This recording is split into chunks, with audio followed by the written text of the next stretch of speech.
再說次愛我可以嗎？情難止，害怕回憶消散。若再自舊情傷痛嗎？受難止，愛意隨風沙啞，如風聲嘶啞。佢總係習慣對住所有人話冇事，哪怕眼淚流到眼角融化眼線。晚黑匿喺被窩哭訴自己心事，那濕透嘅枕頭令佢變得不再理智。佢多少夜晚幻想過佢哋嘅婚禮，但虛偽嘅承諾令佢變成冇靈魂嘅軀體。佢瞓喺雙人床翻睇住佢哋嘅合照，但身邊冇咗佢，安靜得只能聽到心跳。佢聽過太多嘅謊言，分唔出邊個真。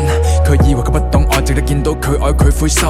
佢哋從陌生到熟悉，再從熟悉到陌生，連舊害怕接觸新感情令佢難以重新。早已放低了憤怒，但求找得到退路，鬧鐘失了佢美好。再說次愛我可以嗎？情難止，害怕回憶消散。若再次舊情傷痛嗎？受難止，愛意隨風沙啞，如風聲嘶啞。